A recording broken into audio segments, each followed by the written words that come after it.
Allah Subhanahu wa Ta'ala, pada malam hari yang berbahagia ini, malam Ahad, di malam yang ke-20 7 Sya'ban ya, 26 Sya'ban ini, malam Ahad, kita berkumpul di Desa Ekang Anculai, di wisata Ekang Anculai, untuk satu kegiatan religi, yaitu Tarhib Ramadan. Dan kita bersyukur kepada Allah bahwa kegiatan ini disponsori oleh Bang Edi, Jafar, dan alhamdulillah ketua bersama dengan seluruh anggota dan para majelis, para muhibbin, bisa kita sama-sama melakukan kegiatan dan kita yakin akan mengundang rahmat dan berkah dari Allah Subhanahu wa Ta'ala. Kehadiran kita di majelis ini, di tempat ini, adalah semata-mata kita niatkan untuk memupuk silaturahmi, memperbaiki diri, dan membangun keimanan dan ketakwaan kita kepada Allah sebelum masuknya bulan suci Ramadan yang tinggal menghitung hari. Mudah-mudahan Allah sampaikan kita di bulan Ramadan yang penuh dengan keberkahan. Salawat beserta salam tidak lupa kita sampaikan Nabi sallallahu alaihi wasallam dengan ucapan Allahumma salli ala Sayyidina Muhammad wa ala ali Sayyidina Muhammad. Sebelum saya lanjutkan pengajian pada malam hari ini, saya atas nama seluruh jamaah majelis zikir mengucapkan ribuan terima kasih, jazakallahu khairan katsiran, kepada Abang Edi Jafar yang telah mensponsori dan mendonasikan ya daripada lebihan yang beliau miliki dari segi mal untuk kegiatan yang seperti ini. Semoga Allah melapangkan rezeki untuk beliau, dan semoga Allah Subhanahu wa Ta'ala memberikan kesehatan senantiasa dan dilindungi oleh Allah Subhanahu wa Ta'ala beliau beserta keluarga. Kenapa saya menyampaikan hal ini? Ada sebuah riwayat yang disampaikan oleh baginda Rasulullah Sallallahu Alaihi Wasallam. Kenapa kita harus berterima kasih? Kenapa kita harus mendoakan orang yang memberikan kepada kita kebaikan? Memberikan kepada kita kebaikan-kebaikan. Baik kebaikan itu berupa ilmu. Ya. Jadi kita jangan sombong. Kalau bukan karena guru, kita jadi orang yang bodoh, orang yang jahil. Maka ta'zim kepada guru itu penting, bagian daripada adab. Kalau tak ada adab, ilmu itu Allah cabut keberkahan. Rezeki melalui dia, maka kita berterima kasih kepada mereka. Jadi ini semuanya adalah sesuai dengan ajaran dalam Islam. La yashkurullaha man la yashkurun nas. Tidak dikatakan bersyukur kepada Allah orang yang berterima kasih kepada sesamanya. Satu ketika kaum muhajirin al-ansar ini, itu kan ada kaum muhajirin, ada kaum ansar. Kaum muhajirin adalah sahabat-sahabat Nabi, as-sabiqunal awwalun, dari kalangan para sahabat yang kemudian hijrah ke kota Madinah, disebut dengan kalangan muhajirin. Kemudian ada kalangan ansar, itu adalah kalangan para sahabat yang mukim di kota Madinah. Al-ansar itu artinya penolong. Jadi mereka siap menolong Rasulullah SAW. Maka mereka diberikan gelaran kaum ansar. Kaum muhajirin adalah orang-orang yang berhijrah. Nah, kaum muhajirin ini pernah menyampaikan sesuatu kepada Nabi SAW. Unek-unek perasaan. Ini kaum, bukan hanya satu dua orang, kaum. Jadi mereka berjumpa dengan Rasulullah. Ya, Bang Edi ya, Pak Ketua. Jadi orang muhajirin ini datang kepada baginda Rasulullah. Ya Rasulullah, orang-orang Ansar ini telah mengalahkan kami. Kata Nabi, kenapa demikian? Karena orang-orang Ansor itu mereka bersedekah. Mereka telah melayani kami. Mereka telah memberikan rumah kepada kami. Mereka telah memberikan hartanya kepada kami. Kami datang ke sini dengan tidak bawa apa-apa. Mereka telah memberikan, bahkan sampai memberikan istrinya sebagian untuk kami nikahi. Nah, kami kalah dari segi amaliyah. Ingat, orang-orang zaman dahulu di kalangan para sahabat itu, karena mereka betul-betul beriman dan faham tujuan beragama itu apa, walal akhiratu khairun laka minal ula. Yang menjadi orientasi hidupnya adalah akhirat. Saya jelaskan kemarin, yang mana amal soleh itu, yang mana amal ghairu saleh. Amal soleh itu, yang disebut amal soleh itu hanya untuk orang-orang yang beriman. Amal ghairu saleh itu untuk orang-orang yang non beriman. Amal yang amilus salihat itu adalah orang-orang yang beriman, yang beramal soleh, yang amal solehnya itu terhantar sampai ke akhirat. Orang-orang yang tidak beriman itu mereka juga beramal soleh. Mereka bersedekah, mereka bangun jembatan, mereka bangun rumah orang miskin, mereka bangun sekolah. Tetapi ghairu saleh tidak mengantarkan sampai ke akhirat. Wa habitu ma sana'u fiha wa batilun ma kanu ya'malun. Amal yang mereka itu tidak ada manfaatnya dan batal amal mereka itu untuk sampai kepada Allah. Ini sejalan dengan ayat Quran, la yanalullahu luhumuha wala dima'uha walakin yanalu taqwa minkum. Yang sampai kepada Allah itu bukan daging yang kamu sembelih, yang kamu korbankan kepada Allah. Masa iya daging itu sampai kepada Allah? Bukan juga darah yang kamu tumpahkan di hari raya kurban, itu tidak sampai kepada Allah. Tapi yang sampai kepada Allah itu adalah keikhlasanmu, iman dan takwamu, pengorbananmu, keikhlasanmu kepada Allah, itulah yang sampai kepada Allah.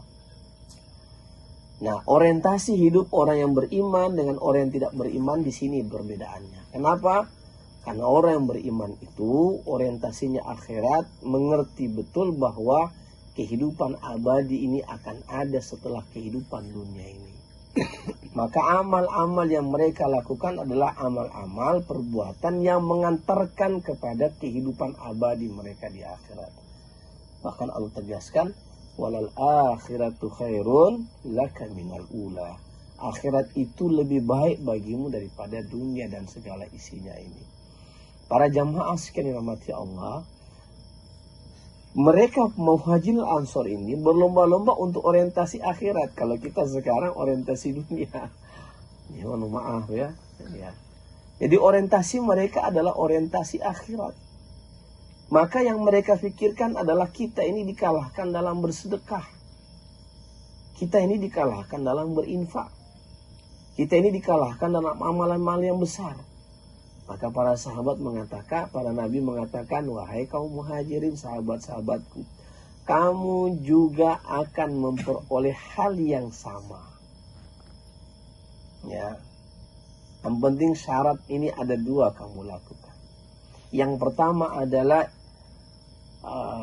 da'aitum, kamu mendoakan dia kepada Allah untuk kebaikannya. Itu syarat pertama. Yang kedua, wa asnaitu alaihim biha, dan kamu memuji perbuatan baik yang dia lakukan. Ya. Barakallah. Makanya orang Arab itu mengucapkan barakallah, barakallah. Semoga Allah memberkahi, semoga Allah dia doakan, jazakallah khairan. Ya, terima kasih atas kebaikan yang Allah berikan kepada antum ke saya, dan semoga Allah membalasnya.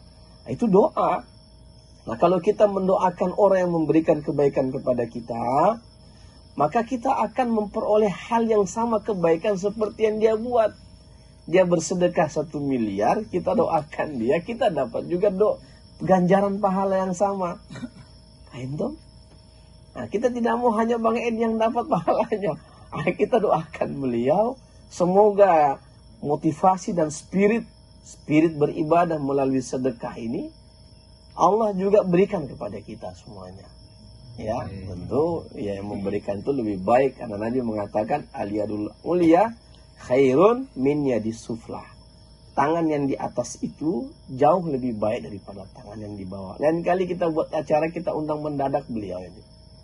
Ya, biar sekali-sekali beliau nggak sponsori lagi kegiatan. Ya, kita sponsori ya Bang Edi ya. Baik. Nih para jamaah sekalian, kita berfastabikul khairat. Berlomba-lomba dalam kebaikan. Jangan mau kalah. Tengok kawan yang lagi serius zikir. Saya tidak mau kalah. Itu baru namanya fastabikul khairat. Berlomba-lomba dalam kebaikan. Ya, tapi kadang-kadang ada alasan. Aku tak mau dianggap pria lah. Padahal enggak juga dia buat. Bersembunyi di balik kata-kata itu sama juga itu perbuatannya tak benar. Kadang-kadang orang bersembunyi insya Allah dia bersembunyi dengan kalimat insya Allah. Padahal memang dia tidak mau hadir itu. Bersembunyi dengan kalimat Allah. Kalau ente tidak mau hadir, bilang aja, mohon maaf saya tidak bisa sempat hadir. Daripada kita menjadikan kata insya Allah yang jelas-jelas kita yang tidak mau hadir. Ya, mohon maaf saya ini.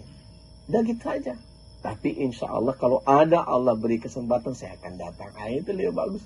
Daripada insya Allahnya jadi. Saya bukan tidak suka kalau ada orang yang senantiasa kata-kata insya Allah itu. Ada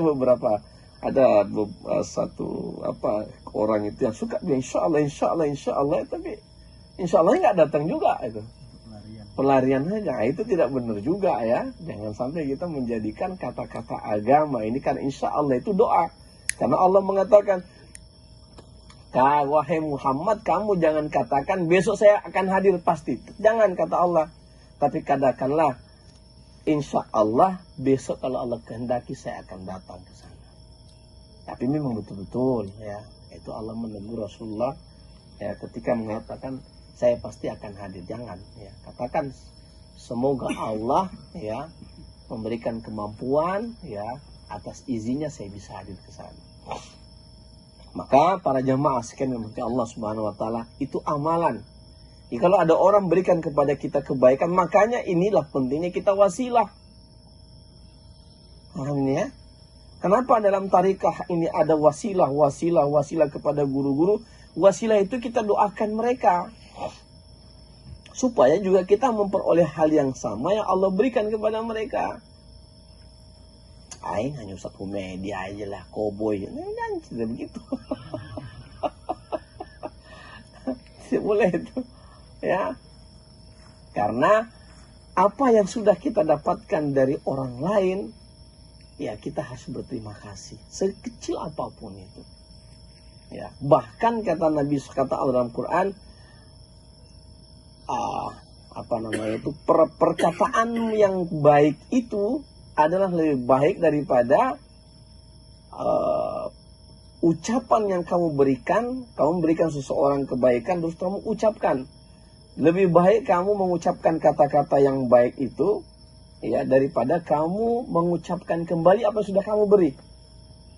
Ya, kalau kita sudah memberikan sesuatu kepada kemudian kita ucapkan, itu tidak bagus. Ya, lupakan dan biarkan Allah yang akan memberikan penilaian khusus ya, insya Allah. Para jamaah sekalian yang Allah Subhanahu wa taala, saya akan coba untuk mengangkat materi pada malam hari ini seperti yang saya janjikan tadi ba'da maghrib ya, bahwa persiapan kita menjelang masuknya Ramadan ini apa? Nah, ini perlu untuk dikaji agak dalam. Baik, saya coba untuk membahas tentang persiapan yang paling pokok, yang paling penting menjelang masuknya Ramadan. Yang pertama adalah ya, mempersiapkan iman. Ya, karena yang pertama kali dipanggil untuk melakukan ibadah puasa itu adalah kata-kata iman. Ya ayyuhalladzina amanu. Wahai orang-orang yang punya iman. Ya. Kenapa Allah memanggil orang-orang yang punya iman? Karena hanya orang-orang yang punya iman yang mampu menepati janjinya di hadapan Allah melaksanakan kewajiban puasa. Karena memang puasa ini berat. Kenapa saya katakan berat? Karena puasa ini adalah mukhalafatul ammah.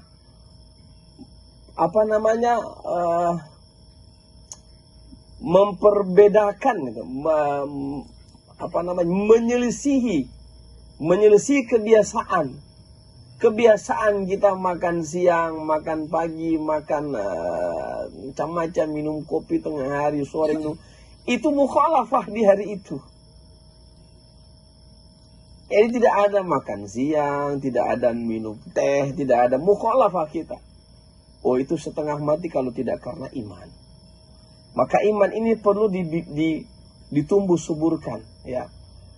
Karena dengan iman saja kita mampu melewati hari-hari selama kita berada di bulan suci Ramadan.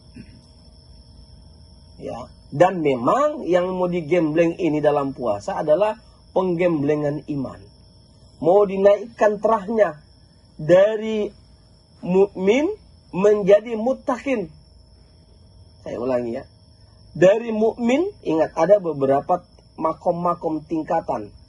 Ada muslim. Muslim berbeda dengan mukmin. Ini perlu dipahami ya. Mukmin, muslim belum tentu mukmin.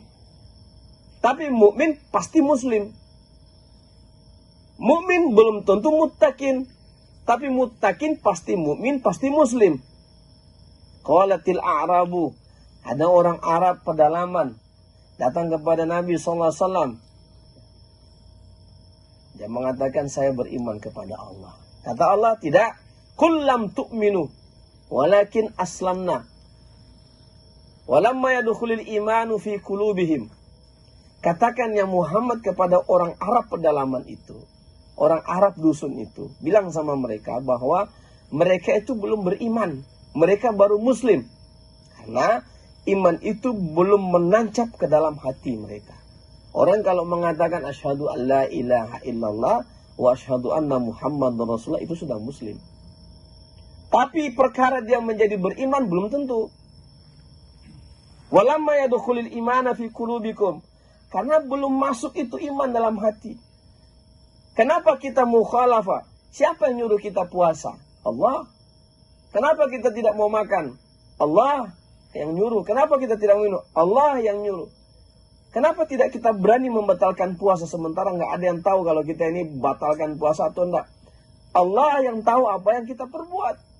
Nah di situ itulah namanya iman. Kalau iman ada, insya Allah hal-hal yang memberatkan kita ketika kita berpuasa itu bisa kita lewatin. Karena ini dahsyat sekali. Ya. Apalagi di ujung-ujung akhir. Ibu-ibu misalnya sudah mulai buat kue, wadah. Sudah mulai buat nasi bambu, sudah mulai mau mikirkan ngecat rumah apa segala macam. Sudah mulai itu hilang konsentrasi untuk berpuasa pun.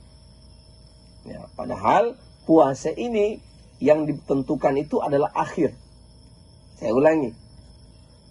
Ya. Segala sesuatu kata ulama dalam setiap perlombaan yang menentukan adalah akhir. Sama dengan kehidupan kita ini. Kehidupan kita ini yang menentukan adalah akhir.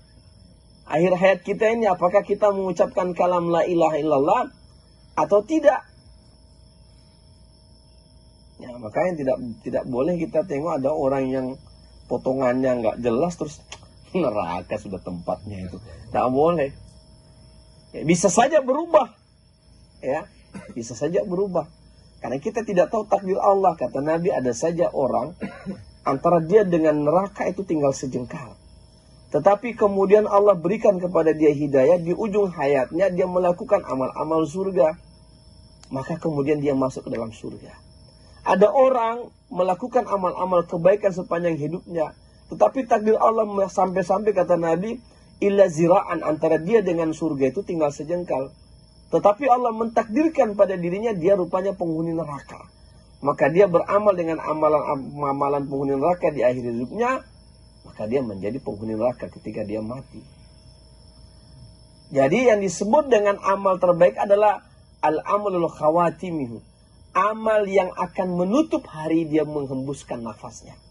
Maka kita jangan senantiasa lupa mendoakan Allahumma khtim lana bihusnil khatimah. wala takhtim alaina bisu'il khatimah. Ya Allah, akhirkanlah kehidupan kami ini dengan kehidupan yang baik. Ya, dan jangankah engkau menutupi kehidupan kami dengan tutupan yang buruk. Para jamaah sekalian yang dirahmati Allah Subhanahu wa taala.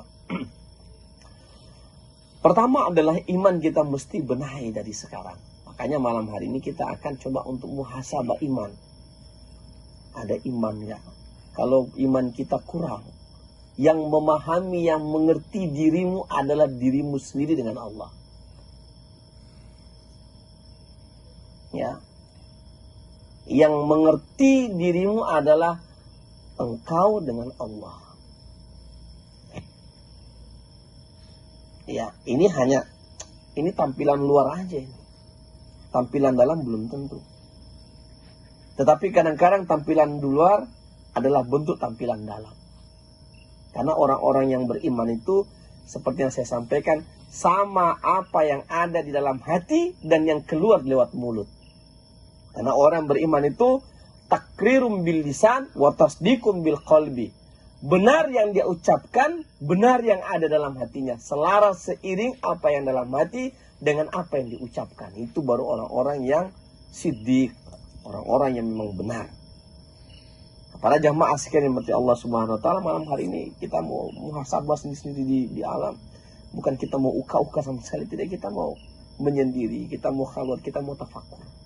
Tafakur dan tazakur ini dua hal yang penting bagi kita dalam menapaki jalan kehidupan di atas dunia. Kalau antum tidak tafakur dan tidak tazakur, jangan-jangan tiba-tiba malaikat Israel datang, ente tidak siap. Ya. Masih lama Ustaz, rambut belum putih nih. Jangan.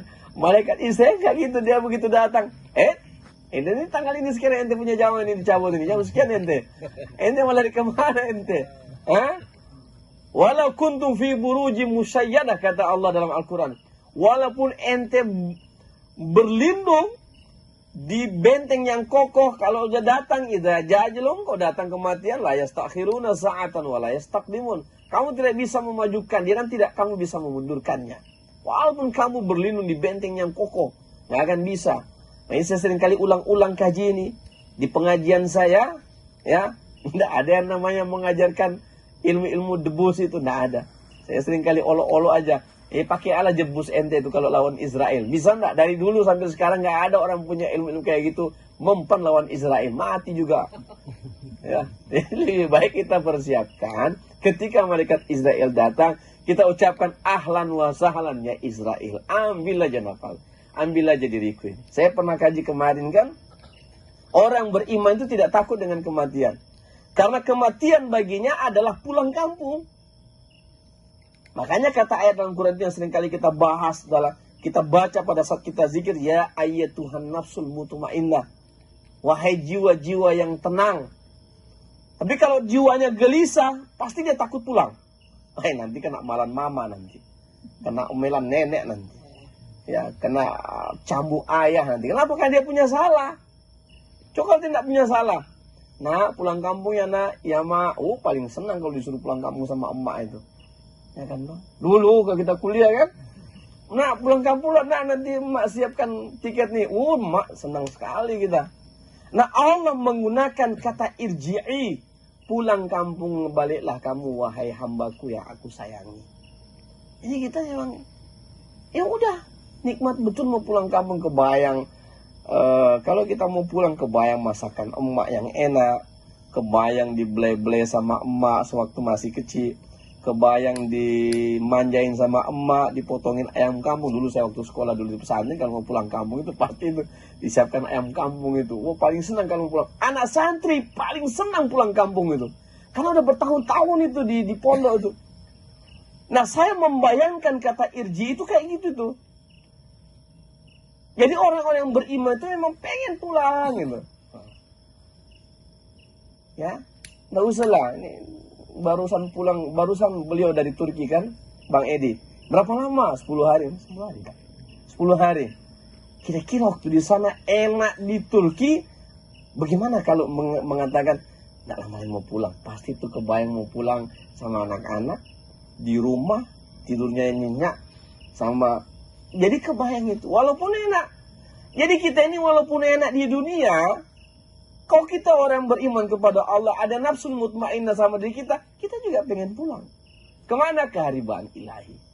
Dengan kasih. Apa namanya dalam Quran tadi? Ya, irji ila rabbika radiyatan mardiyah. Pergilah, kembalilah, pulang kepada Allah dengan kamu senang dan kamu disenangi balikmu. Kita mau begitu tuh. Ya, makanya enggak ada cerita hantu belau yang di sini. Ustaz, jangan cerita-cerita itu terus hantu belau, Ustaz. Nggak ada itu. Ya, nggak ada itu. Kematian itu di mana saja datang. Yang kita sholat Allah. Andaikan hari ini saya bayangkan. Andaikan malaikat Israel datang hari ini. Dia mau cabut nyawa kita. Inilah saat yang kita tunggu-tunggu. Dalam majelis jalan tol masuk surga. Daripada udah lama hidup di atas dunia ini menderita terus. Kena ini, kena itu, kena bogem, babak belur. Ya. Nah, kira-kira begitu itu ya. Maka Ramadan ini melatih iman itu dalam kolbu. Ada Allah. Nah, ini yang pertama kita mempersiapkan iman. Disinilah kita malam ini tafakur dan tazakur. Kita sholat Allahu Akbar. Sholat pertama kita sholat taubat. Nangislah sejadi-jadinya kita kepada Allah. Ya Rabbi, setahun kemarin saya punya amal ini tidak ada yang benar, ya Allah, ampuni. Ya Allah, kemarin saya lebih banyak begini, bukan, ampuni ya Allah. Ya Allah, masih kurang rasanya amal ibadah saya, ya Allah, ampuni ya Allah. Saya mau kasih tahu satu rahasia. Mau dengar apa enggak? Mau dengar apa enggak? Baik, ini rahasia nih malam hari ini saya kasih ilmunya supaya antum semuanya enak berdua-duaan dengan Allah, ya. Suatu ketika Nabi Musa alaihissalam, memang kalau udah cerita gitu melek dia. Rahasia ini, Bang. Saya bongkar rahasia ini dalam kitab nih. Dikisahkan suatu saat Nabi Musa alaihissalam dalam hatinya itu terbetik, aku ini adalah kalam Allah. Aku bisa bercakap-cakap dengan Allah. Allah yang maha tahu apa yang terbesit dalam hati hamba-hambanya. Ya'lamu ma fis sudur. Dia adalah Allah yang mengetahui apa yang ada terbisi dalam kalbu kita. Mau kita mau sembunyi bagaimana Allah tahu. Maka Allah tahu juga apa yang tersembunyi dalam kalbu Nabi Musa alaihissalam. Kata Allah subhanahu wa ta'ala, wahai Musa, ya, engkau adalah kalamullah. Engkau adalah orang yang bisa bercakap-cakap dengan aku. Tapi ketahuilah wahai Musa, ada lagi yang lebih hebat dari engkau. Siapa itu? Umat Nabi akhir zaman. Kalau engkau bisa bercakap-cakap dengan aku, percakapanmu dengan aku itu terhalangi oleh hijab 10.000 hijab. Jadi ada 10.000 hijab yang menghalangi antara Allah dengan Nabi Musa alaihissalam. Allah membatasi 10.000 hijab itu. Engkau sudah diberikan gelaran kalamullah, bisa bercakap-cakap dengan aku, tetapi percakapan antara engkau dengan aku itu terhalangi oleh 10.000 hijab. Tahukah antum semuanya? Hijabnya Allah itu cahaya. Bukan hijab kayak kita dinding beton. Enggak. Hijab cahaya. Itu yang jaraknya adalah jarak antara langit dan bumi. Jauh jaraknya itu, Bang. Subhanallah. Mau dikali-kali, nggak usah antum kali-kali aja lah. Nggak usah. Dianukan aja. Dipikirkan aja. Betapa jaraknya itu sangat jauh dinding hijab itu. Dan itu 10.000, kan hanya satu hijab. 10.000 hijab cahaya. Yang kata malaikat Jibril, lanjutkan perjalananmu ya Rasulullah, karena kalau saya masuk saya pasti akan terbakar dengan cahaya Allah subhanahu wa ta'ala. Cahaya hijab ya. Hijab itu, cahaya Allah itu, Allah menghijab dirinya dengan hijab cahaya. Kenapa? Kalau alam semesta ini tidak dihijab dengan hijab cahaya Allah, alam semesta ini akan lebur dengan cahaya Allah. Allahu nurus samawati wal ardh. Allah adalah cahaya alam semesta. Ya. Agak naik sedikit voltasinya kan biar nggak ngantuk Mamang ini. Saya tahu dia dari pagi tadi kerjain. Kita lanjut ya. Tapi kata Allah Subhanahu wa taala, tahukah engkau? Ya. Ada nabi dan umatnya yang mereka tidak terhijab denganku. Kata Nabi Musa, kalau begitu jadikan aku nabi. Kata Allah, tidak. Karena sudah ada cahayanya kucipta, sebelum aku menciptakan Adam alaihissalam, yaitu cahaya Nur Muhammadiyah, cahaya Nabi Muhammad sallallahu alaihi wasallam. Kalau begitu ya Allah, jadikan aku sebagai umatnya. Tidak bisa lagi, karena engkau hidup bukan di zamannya. Ketahuilah wahai engkau ya Musa, kalau mereka mengangkat kedua tangannya dan mereka meminta kepadaku, maka tersingkaplah 10.000 hijab cahaya itu.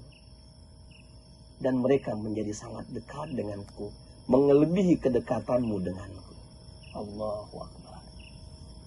Jangan kita lewatkan ini. Makanya rentetan perjalanan ayat-ayat mengenai puasa Ramadan itu sampai yang saya baca terakhir, wa idza sa'alaka ibadi anni fa inni qarib. Kalau ada yang menanyakan kepadamu ya Muhammad tentang aku, kata Allah, katakan aku itu dekat dengan mereka. Fa inni qarib ujibu da'watad da'i idza da'an. Aku menjawab apa yang mereka panjatkan doanya kepadaku. Diangkat oleh Allah itu 10.000 hijab cahaya, sehingga kita sangat dekat dengan Allah. Makanya tahapan-tahapan zikir yang saya sudah ajarkan ketika masuk sirri itu, ma fi hijabum, tidak ada lagi hijab antara kita dengan Allah. Ya. Rugi orang-orang yang tidak ikut majelis ini. Kenapa? Ketika zikir itu sudah pamungkas-pamungkasnya, dekatnya seorang hamba dengan Allah. Allah. Kalau Nabi Musa masih ada Pak 10.000 itu hijab, dia bisa kalamullah. Kalau kita umat Nabi Muhammad ini atas kemuliaan Rasulullah, Allah angkat itu hijab sehingga kita sangat dekat lagi dengan Allah. Subhanallah. Makanya jangan sia-siakan malam hari ini. Ini ilmu udah saya kasih. Ketika sudah masuk zikir sirri, tidak ada lagi kecuali hanya Allah. Ya. Saya ajarkan lagi terakhir. La ilaha illallah. La tiada ilaha Tuhan illa kecuali Allahu Allah. Kalau dihapus semua itu la, tiada, la itu tiada, dihapus lanya, ilaha tinggal ilah. Tuhan hanya Allah, dihapus lagi ilahanya, tinggal aja ilah kecuali Allah, dihapus lagi ilahnya, tinggal Allah, dihapus lagi alifnya, tinggal lillah, lillah itu untuk Allah, dihapus lagi lamnya, tinggal lahu, milik Allah, dihapus lagi lamnya, tinggal hu, Allah, dialah. Nggak bisa lagi kita sebut hanya Allah saja. Nanti kajian itu khusus, itu la ilaha illallah. Saya kasih kajian untuk khusus yang orang sudah agak lama dengan saya. Bagaimana masuk di kajian zikir hu, Allah. Nanti habis ini dulu ya kajian itu ya. Nanti akan saya kasih tahu bagaimana tuh rentetan hurufnya sampai kepada hu. Kenapa ada zikir hu? Ya. Baik. Pertama, bekalan iman. Bekalan iman. Ya. Yang kedua, bersihkan hati. Ini rahasia kesuksesan puasa adalah bersihkan hati dari segala macam noda-noda. Ya. Karena kalau tidak bersih hati, susah mencapai peningkatan makom kita dalam ibadah.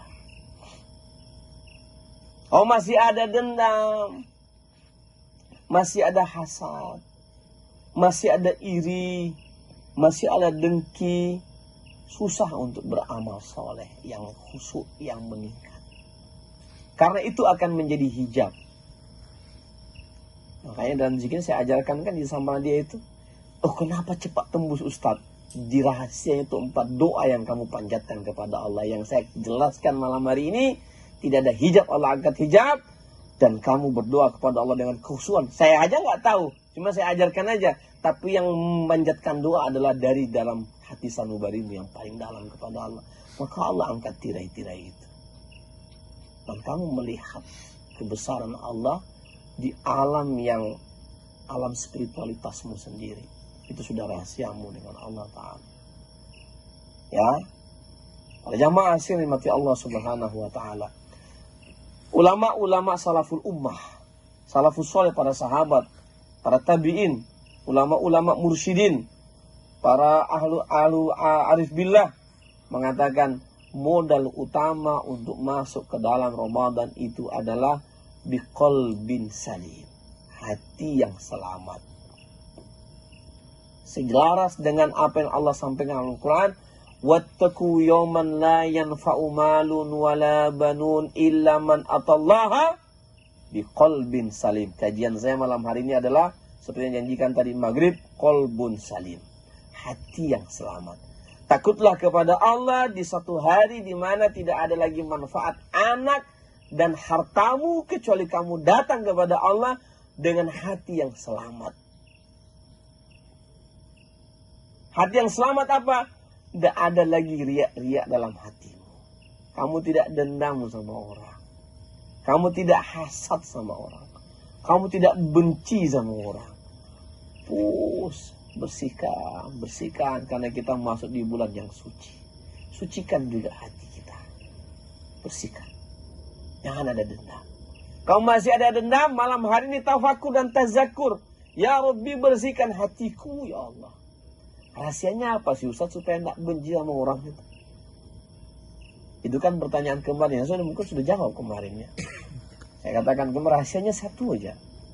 Itu juga yang saya sampaikan sama ibu kemarin yang datang dari Pinang. Sampai nangis-nangis dia. Baru istighfar udah nangis. Saya bilang, saya sampaikan mudah saja. Jangan kamu melihat orang itu. Tapi lihatlah Allah di sebalik dia. Baik dia berbuat baik sama kita, maupun dia berbuat buruk sama kita, tengok ada Allah di sebalik dia. Ada ayat yang sering kita baca kalau kita mau tahlil, mau kenduri, ya, illa biiznil lah. Tidak ada sesuatu yang terjadi kecuali atas izin Allah. Mau dia berbuat baik maupun dia berbuat buruk sama kita, itu atas izin Allah. Kalau dia berbuat baik sama kita, tengok bahwa Allah lagi mentarbiyah antum. Lagi mendidik antum supaya sabar. Supaya tabah. Kajian-kajiannya kajian sabar Ustaz. Sabar. Ustaz pun harus sabar lah. Iyalah. Ustaz pun harus tabah lah. Kenapa begitu? Kita harus tabah, harus sabar. Karena bulan Ramadan adalah, bulan Ramadan disebut syahrus sabar. Bulan sabar. Mau diajak kelahi kita sama orang, tidak usah. Ana so'im. Walaupun hari ente ini riak. Pura-pura aja bilang ana so'im. Saya puasa. Riak ente. Daripada mau diajak kelahi, ini nama saya puasa. Saya menjauh yang kayak gini. Kata Nabi, ucapkan itu. Ya, sampai segitunya Nabi untuk menjaga kualitas puasa kita. Para jamaah sekalian mati Allah Subhanahu wa taala. Saya katakan tadi, tengok di sebalik. Siapa yang berbuat seperti itu? Allah jadikan dia untuk memberikan pelajaran kepada kita. Supaya kita belajar sabar. Supaya kita belajar tabah. Kalaupun dia dapat dosa, ya dosa dia tanggung sendirilah. Ya, urusan dia dengan Allah dah itu. Tapi urusan kita dengan Allah melalui dia, kita dididik oleh Allah Subhanahu wa taala. Jadi kalau udah kayak begitu, Bang Mayang nggak marah lagi itu. Tapi Ustaz, awak nagih-nagih utang sama dia nggak bayar utangnya. Sabar Bang Mayang. Udah ya, jadi kita kesana lihatnya ya. Jadi kita nggak ada, karena kalau ada duri-duri yang seperti itu dalam kalbu kita, itu merusak. Allahu Akbar. Susah sekali saya khusus Ustaz. Hatimu belum selamat. Selamatkan hatimu dari riak-riak kayak gitu. Dari noda-noda kayak begitu. Caranya gimana Ustaz? Yang pertama, ya, berikan maaf kepada orang-orang yang berbuat tak baik sama kita. Wal kadhibinal ghaidha wal 'afina 'anil nas. Kasih maaf sama mereka. Wallahu yuhibbul muhsinin. Bahkan tingkatan yang paling tinggi adalah orang yang tidak baik sama kita, kita berbuat baik sama dia. Ustaz, susah saya berbuat sama dia. Kalau ente tidak bisa berbuat baik sama dia secara langsung, doakan dia. Kalau sudah ente doakan dia, akan hilang itu kebencian. Pasti itu. Coba tes. Aku benci sama Pak Sarto. Coba didoakan dia. Berarti dia sayang sama Pak Sarto. Iya kan? Ya, oke ya. Ah, gitu. Oke. Para jamaah sekalian yang Allah Subhanahu wa taala, disinilah pentingnya kita tazakur, berzikir, istighfar. Astagfirullahaladzim. Yang kedua kita zikir la ilaha illallah. Cara untuk meningkatkan iman bagaimana Ustaz? Zikir banyak la ilaha illallah. Sejalan dengan apa yang disampaikan oleh baginda Rasulullah. Jaddidu imanakum. Perbaharuilah iman kamu.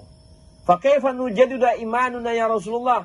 Macam mana cara kami memperbaharui, memperbaiki, merehabilitasi iman kami ya Allah ya Rasulullah. Kata Nabi SAW, aksiru bizikri la ilaha illallah. Perbanyak berzikir la ilaha illallah. Yang pertama, sholat sunat taubat. Yang kedua, perbanyak istighfar. Astagfirullahaladzim. Dosa orang sama awak minta ampun. Dosa kita, ingatnya, dosa kita sama Allah, dosa kita sama orang yang kita minta ampun. Dosa orang lain sama kita, kita ampuni. Nah, itu akan membersihkan, nanti kita sebersih-bersihnya, akan memberikan kecemerlangan di kolbu. Dan yang kedua, ya, zikir banyak-banyak la ilaha illallah. Yang ketiga, supaya Allah angkat hijabnya, itu supaya Allah kuatkan kedekatan kita dengan Allah, zikir Allahu Allah. Lebih lagi diangkat hijabnya di siri tadi. Hanya lewat hembusan. Nah, itu udah dalam tuh. Saya nggak tahu kalian mau kemana-mana malam hari ini. Wallahu a'lam kalau diamalkan itu. Nanti akan saya kasih tahu untuk trik-triknya seperti apa. Ya, tafakur dan tazakur malam hari ini kita. InsyaAllah ya. Baik, ini udah jam 10 nih. Ya, udah ngopi belum?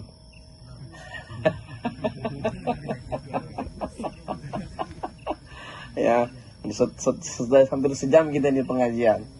Ya, yang kedua adalah ingat hukum-hukum puasa pelajari.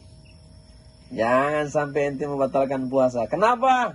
Ingat nasihat saya.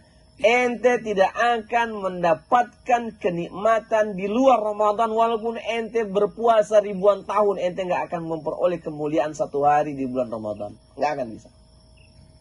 Nggak akan bisa. Nggak bisa mengalahkan sehari di Ramadan ente punya puasa. Puasa satu hari kita di Ramadan, mau 1000 tahun ente puasa di bulan Ramadan, tidak akan bisa mengalahkan keutamaan ente berpuasa di bulan Ramadan walaupun hanya satu hari. Jangan batalkan puasa ente ya. Mentang-mentang lewat teh es lewat, waduh ngiler Ustaz. Makanya saya itu malas mau pulang kampung kalau Ramadan. Boleh memang membatalkan puasa. Ada hukum syari. Tapi saya sangat menyayangkan. Saya ingat betul nasihat guru saya. Jangan kamu tinggalkan puasa Ramadan. Karena sekalipun ente puasa 1000 tahun di luar Ramadan, tidak akan bisa menyaingi satu hari ente puasa di bulan Ramadan. Utamaannya itu. Jangan sampai kita menyanyiakan. Ya, Allah membalikna Ramadan ya Allah. Ya Allah, sampaikanlah kami di bulan suci Ramadan ini, hawa-hawa Ramadan sudah tercium ini.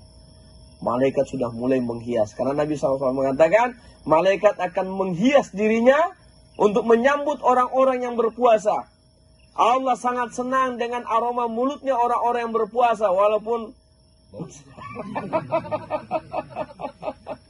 jangan pula kita tengah hari ngomong sama kawan mentang-mentang aroma kita punya.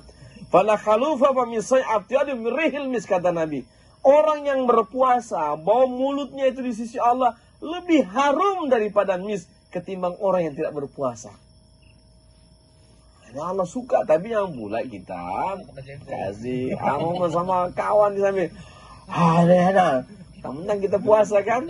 Jangan ya. Jaga adab juga lah. Oke? Ya, yang kedua, Tidak ada, kata Nabi SAW, di Ramadan itu Allah menyuruh siapa? Menyuruh surga untuk menghias dirinya, termasuk bidadari. Jadi ibu-ibu tolong jaga baik-baik suaminya. Nanti kalau dia meninggal langsung dapat bidadari itu. Kalau dia puasa ya. Kalau tidak puasa sama aja, dia tidak dapat juga. Jadi Allah memerintahkan kepada surga untuk menghiasi dirinya sepanjang Ramadan. Dan Allah memerintahkan malaikat untuk menutup pintu neraka. Subhanallah. Dan Allah menjadikan dalam hadis yang sudah saya sampaikan kemarin, setiap malam itu Allah membebaskan orang-orang yang dia kehendaki dari azab api neraka. Maka jangan pernah kita lepaskan setiap malam, Allahumma inna nas'aluka ridhaka wal jannah wa na'udzubika min sakhatika wan nar. Ya Allah, aku memohon dan meminta kepadamu surga. Yang pertama bukan surga, yang pertama adalah keridhaanmu. Yang kedua surgamu. Dan ya Allah, bebaskan aku dari siksaan api neraka-Mu. Wah, ya? Oke.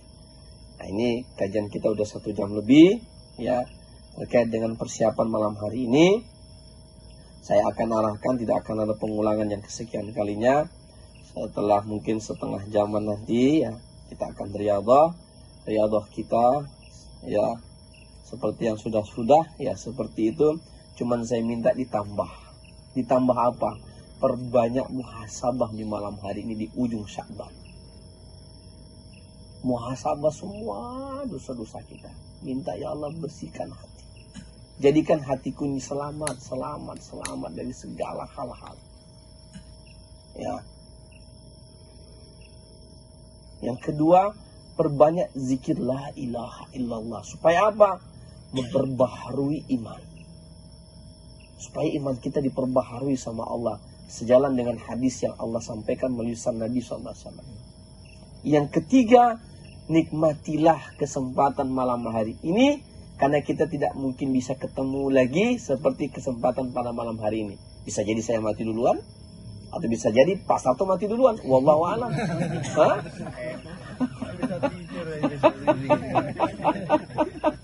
Ya nah. Kita tidak tahu. Oh, masih lama Ustaz. Jangan bilang kelapa itu kadang-kadang masih kecil udah jatuh duluan. Ya. Nah. Jadi rahasianya di zikir Allahu sirrikan. Tenggelamlah ke dalam ma'rifatullah. Gairah hijab. Tidak ada lagi dinding-dinding hijab. Semoga Allah tarik tirai itu. Sehingga Allah memperlihatkan kenikmatan Ramadan ke depan. Cahaya Ramadan, aroma Ramadan itu sudah Allah perlihatkan. Sudah kita cium dengan jarak yang sangat dekat. Ya, sehingga masuk Ramadan kita udah siapkan kurikulumnya. Kita mau ngaji, kita mau zikiran, kita mau sholat duha, kita mau, waduh, nikmat sekali sudah Ramadan ini. Subhanallah. Ya, ini bekalan-bekal ini yang saya sampaikan. Apalagi dibawa pokok-pokok bambu, kita zikir sambil menangis hanya kita dengan Allah. Ingat, ada 2 mata yang Allah akan jaga dari api neraka. Siapa itu 2 mata yang mana? Yang pertama, mata yang berjaga-jaga di perbatasan untuk melindungi kaum muslimin. Yang kedua, mata yang berlinangan di hadapan Allah ketika dia bersendirian dengan Allah, tiada yang tahu, karena dia mengingat Allah. Fafadat ainah, menetes air matanya. Daripada kita menangis gara-gara nonton film Korea, ya kan? Atau nonton film India, kucu-kucu hotai misalnya. Ya. Saya rasa demikian. Ada yang mau bertanya terkait dengan persiapan malam hari? Yang jelas dimanapun saya tempatkan, ikhlaslah di situ. Jangan minta-minta pilihan. Ustaz saya di sana ya, jangan. Siap, Abang.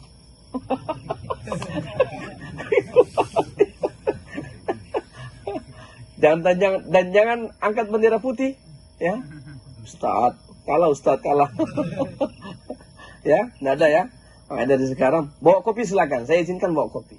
Saya izinkan bawa air minum, anu tangan, muhasabalah kepada Allah. Ya Allah, aku ini diciptakan dari tanah. Nanti aku akan kembali ke tanah juga.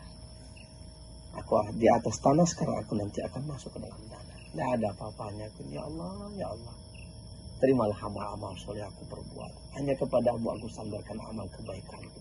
Aku tidak butuh pujian-pujian orang. Ya aku butuhkan hanya Engkau. Di saat semua orang menjauhi aku, hanya Engkau yang dekat denganku ya Allah. Ya, hanya Engkau, udah tumpahkan semuanya di situ. Dan Allah sangat bahagia melihat hambanya itu tawaduk di hadapannya. Ya, man tawada'a rafa'ahullah. Siapa yang tawaduk di hadapan Allah, Allah akan muliakan dia di sisinya. Ya, tawaduklah di hadapan Allah. Kalau perlu pada saat sujud kita nangis. Kita akui kita ini siapa. Ya, insya Allah mudah-mudahan demikian. Agar apa? Agar Allah angkat 10.000 hijab tadi buat kita, sehingga kita merasa, aduh, enak sekali hidup ini. Subhanallah. Ya, terima kasih ya Allah. Kita hanya mengucapkan terima kasih ya Allah. Engkau sudah beri aku kehidupan. Terima kasih ya Allah. Engkau sudah berikan aku istri yang soleh. Terima kasih ya Allah. Engkau sudah berikan aku anak-anak. Terima kasih ya Allah. Engkau sudah berikan aku harta. Terima kasih ya Allah. Engkau sudah berikan aku sahabat-sahabat yang soleh dan soleha. Terima kasih ya Allah. Terima kasih ya Allah. Kita tinggal menyebut itu aja. Terima kasih ya Allah. Terima kasih. Ya, semoga pengajian yang singkat ini, ya, saya mohon maaf agak terbawa perasaan ya. Mudah-mudahan saya kasih waktu ada 15 menit. Setelah itu saya akan lepaskan di hutan mana saja di daerah sini.